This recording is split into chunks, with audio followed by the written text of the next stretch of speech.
السلام عليكم ورحمة الله وبركاته. دمان ولا الله كحرين برتا يوتيوب كينا ولا الواني channel waxaan idin leenahay waa mar kale iyo barnaamijkeeni tijaabi codkaaga.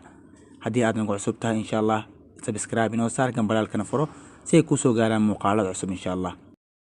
muuqaalkan waxaan idinkugu soo gudbin doonaa natiijadii ka soo baxday barnaamijkii tijaabi codkaaga iyo cidii ku guuleysatay. talow waa kuma qofka ka dheereeyay dhammaan asxaabtii tartanka ka qayb qaadanaysay. haddegdegin oo muuqaalka dhamayso si aad u aragto guuleystaha. ugu horeen waxaan rabaa dhowr arin inaan ka hadlo, taasoo ah intaan ku guda jirnay tirinta commentiska waxaan aragnay dad hal mar ka badan u soo codeeyay isla hal qof.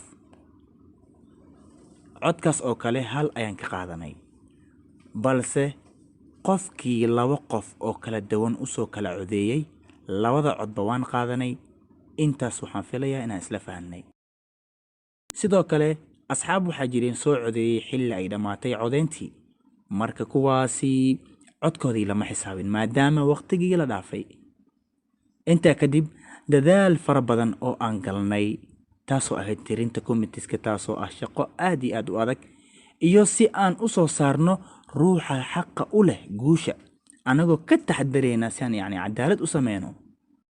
maasha Allah dhammaan walaalaha ka qayb qaatay run ahaantii aad iyo aad ay u mahadsan yihiin, iyo asxaabtii u codeysayba dhammaantiin waxaan idin leeyahay mahadsanidin. waxaan muuqaalkan kusoo bandhigaynaa natiijadii kasoo baxday barnaamijkaas oo ahaa barnaamijkii la magac baxay tijaabi codkaaga. waxaana ka bilaabeynaa qofka ugu codka yar ilaa aan ka gaarno qofka ugu codka badan. waxaan filaa inaa ila fahanteen.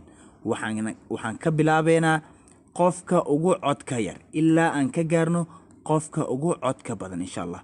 aan isla socono, aan aragno qof kasta intuu helay ilaa aan ka gaarno ruuxa guuleystay.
سميرة عبد عمر ayaa noqotay ruuxa ku guuleystay barnaamijka tijaabi codkaaga kaasoo ka baxay barteena YouTube-ka walaalwaani channel iyadoo heshay 123 cod.